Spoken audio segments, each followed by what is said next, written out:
Hi, welcome back to Nurse Ed Scholar. I want to tell you that respiratory failure is one of the most dangerous conditions nurses encounter. But the NCLEX doesn't expect you to memorize, that complicated respiratory physiology, right? Instead, the exam is testing whether you can recognize respiratory failure um, and intervene before your patient starts to deteriorate. Okay. Many nursing students panic when they see, respiratory questions because, they start thinking, oh my goodness, what's the oxygen level? Oh my God, the carbon, dioxide levels, ABGs, lung sounds, oxygen devices. They think of all of that all at once. But, the NCLEX is really actually asking a much simpler question. Is the patient oxygenating? Is the patient ventilating? Or is this patient beginning to fail? So in this lesson, we're going to break down respiratory failure, in a simple decision framework. Okay. Hopefully it'll help you quickly recognize danger and, choose the safest action. Okay. So by the end of this video, you'll be able to identify, early respiratory distress, worsening respiratory compromise, and really, true respiratory failure. And, and I'm going to show you, the pattern recognition that the NCLEX really expects from you. So, why students, miss these kind of questions? Well, really it's because, students are focusing on the wrong information. They may focus on oxygen devices, like I said before, ABG values, memorizing all the different lung sounds, right? But the NCLEX, like I said, is really trying to test if you can recognize patient stability and trend. I always say trend recognition. Respiratory failure doesn't suddenly occur in patients. It kind of follows a predictable pattern. First, the patient has respiratory distress, then respiratory fatigue, and then respiratory failure. So the nurse's job, your job, will be to recognize where the patient is along in this progression. Students often miss questions because they assume that if the patient is still breathing, right, even if it's rapidly, or they're complaining of shortness of breath, then the patient is still compensating. However, one of the most dangerous moments, really occurs when the patient stops struggling. They've given up, and sometimes when the patient becomes quieter and, they breathe slower, then you start noticing they're more lethargic. It may actually mean that the patient is beginning to fail. So we're going to talk about oxygenation versus ventilation. The NCLEX separates respiratory functions in these two concepts. Um, and they're different. So, remember, understanding the difference really helps nurses identify the type of respiratory problem that's actually occurring. So we're going to start with oxygenation. So oxygenation refers to how well oxygen is moving from the lungs into the bloodstream. So signs, that oxygenation, there you have a problem with it, is that your patient is going to have a low oxygen saturation. You may see cyanosis. You may see agitation and anxiety in your patient. You'll notice an increased work of breathing, restlessness. When oxygenation decreases, the tissues begin to receive less oxygen. And, remember that the brain is really sensitive to oxygen deprivation. So early, you know, symptoms you may see would be patient becomes confused, agitated, anxious. You'll see that anxiety. Patients may appear restless, because the body is trying to compensate for that low oxygen delivery. Okay, remember those. Without oxygen, patient becomes confused. That'll be the main thing. Now let's move on to ventilation. Okay. Ventilation refers to the removal of carbon dioxide from the body. Carbon dioxide, remember, is a waste product, produced by the metabolism. And remember in the ABG lecture, when you have when the patient retains carbon dioxide and it mixes with water, it causes carbonic acid. So the patient will have respiratory acidosis. Okay. So when ventilation fails, like I just said, carbon dioxide will begin to accumulate. And so signs of a patient's ventilation problem would be decreased respiratory effort. They're just not taking in those deep breaths and blowing off that CO2. Fatigue, headache, confusion, a decreased level of consciousness. So when carbon dioxide levels rise significantly, the patient may develop carbon dioxide narcosis, which is, drowsiness and a decreased mental alertness. Okay, so they're holding on to too much CO2.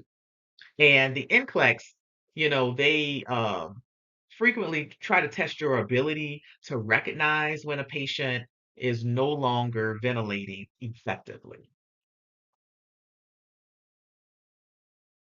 Okay, so we're gonna, start that. I mentioned earlier that respiratory failure progression pattern.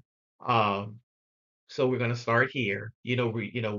Understand that respiratory deterioration typically, like I said before, follows a predictable pattern. And understanding this pattern will help nurses recognize worsening conditions earlier. So number one, stage one is respiratory distress. So at this stage, your patient is still compensating, okay?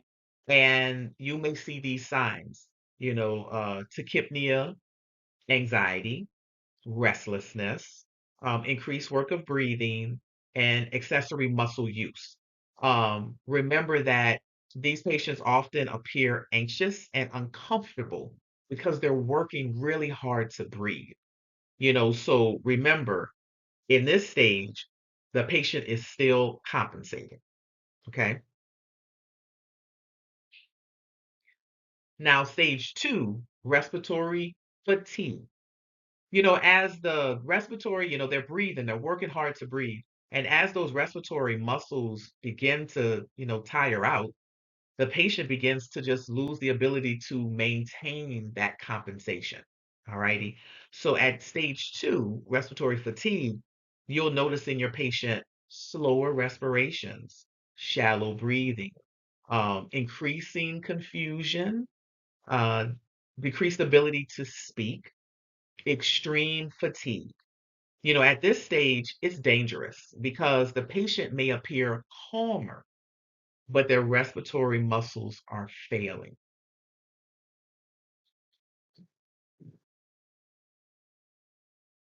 Now, stage three, respiratory failure. At this stage, the patient can no longer maintain oxygenation, or ventilation. And you'll see your patient, they'll start having bradypnea, meaning their breathing will get slower and slower. Decreased level of consciousness, cyanosis, that bluish color, hypoxia, and inability to maintain their airway. And recognize that in respiratory failure, immediate intervention is required at this point. You're going to be calling around rapid response in the hospital setting. And at this time, patients with respiratory failure, they're going to need high flow oxygen, non-invasive ventilation, maybe like, ambu bag or mechanical ventilation. All right, they may be intubated. So, you as the nurse must recognize respiratory failure quickly, to prevent cardiac arrest in your patient. Okay, so let's look at an example of what you might see on the test on the NCLEX. Okay. Um, a patient, so you have, the nurse. Okay, so the nurse is caring for a patient with pneumonia, and the patient initially presents with, their respiratory rate is 28, so they're breathing pretty fast. Oxygen saturation's 91. That's low. They're anxious, they're restless. You notice they're using their accessory muscles. So that it would fall under the respiratory distress stage. Now, 2 hours later, you notice that their respiratory rate is now 12. So they've gone from tachypnea, now, they're at 12 in their respiratory rate. and their oxygen saturation has gone from 91 to 88. The patient is drowsy, they're difficult, to arouse. And at this point, some students may incorrectly think that the patient is improving because the respiratory rate has decreased. However, this change actually indicates respiratory fatigue and worsening failure. Okay. And this is a very concerning sign because that decreased level of consciousness combined by that falling oxygen saturation, you should recognize that your patient is deteriorating and they're going to need immediate intervention. Okay. So this comes back to that respiratory decision framework. All right. When you encounter respiratory questions, you really need to ask yourself three things. Is the patient oxygenating? What's their oxygen saturation? Do you notice cyanosis? Do you notice agitation? Number two, is the patient ventilating? Look at their respiratory effort, look at their mental status, see if they're fatigued. And number three, is the patient improving or deteriorating? Um, we always talk about trends. You have to look at the trends over time. Is the respiratory rate rising or falling? Is the oxygen saturation improving or declining? Is the patient becoming more alert or more confused? The NCLEX frequently tests, students' ability to recognize worsening trends. And so why do students miss these questions? We're talking about this again.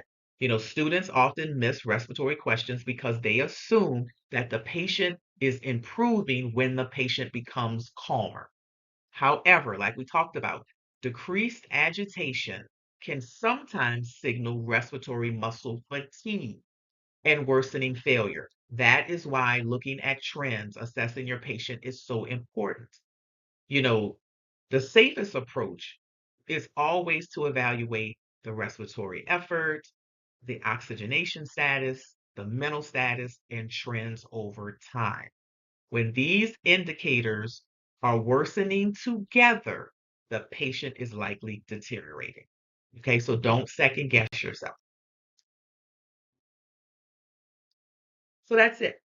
So if respiratory questions, hopefully, became much easier, when you try to stop, memorizing, those isolated facts, you need to focus on recognizing clinical patterns. So in the next lesson of this series, we're going to examine one of the most common respiratory NCLEX traps, COPD versus pneumonia. Understanding how to distinguish those two conditions, helps nurses identify which patient is most at risk for respiratory failure.